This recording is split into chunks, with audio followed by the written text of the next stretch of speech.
Dr. Gardner, you and your colleagues spent a lot of time and effort putting together an excellent compendium, a practical guide to diabetes-related eye care that's available from the American Diabetes Association's website. We have the address below.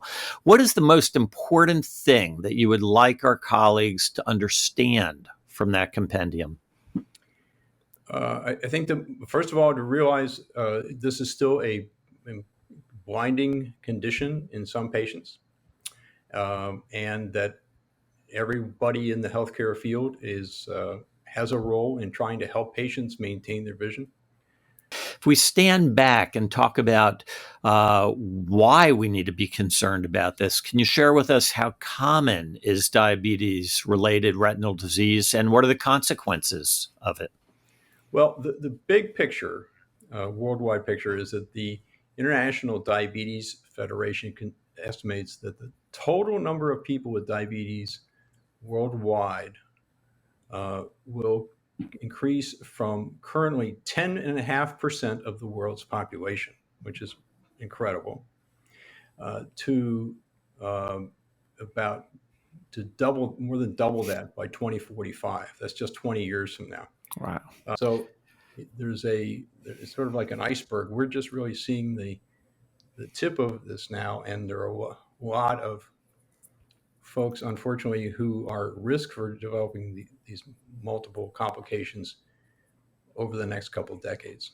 Can you go over with us a little bit about the importance of good A1C control in preventing retinopathy?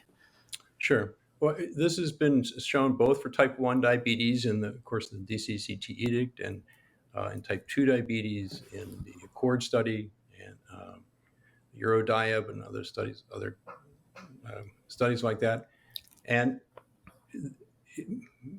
what I tell patients is that just a 1% drop in hemoglobin A1C significantly reduces the risk of complications.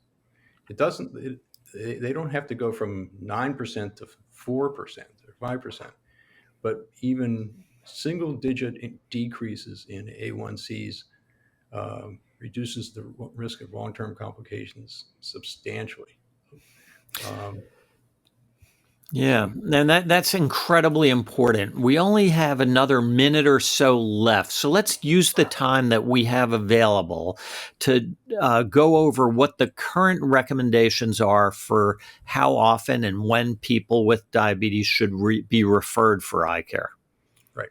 So the current standard is that somebody with type 1 diabetes should be examined after about 5 years of their type 1, or sooner if they're going through puberty. For people with type 2, it should be at the time of diagnosis, because some of those patients will, as you know, have had their diabetes for a number of years and already have complications.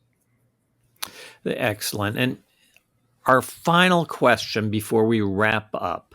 Not everyone understands the similarities and differences between optometrists and ophthalmologists. Can you speak to this, and can either professional provide screening for diabetic eye disease?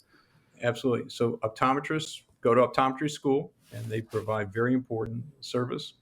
Ophthalmologists are physicians, and then we do internship and residency. But certainly in terms of diagnosing the problem, that's something that's in the scope of practice and expertise, both groups. Excellent. So, Dr. Gardner, thanks so much for sharing this important information. For our viewers, please visit the American Diabetes Association's website to access the symposium. Diabetesjournals.org compendia is below. You can click on it, go to the website, and access the material. Again, thank you, Dr. Gardner. Thanks, Dr. Scully. Great talking with you.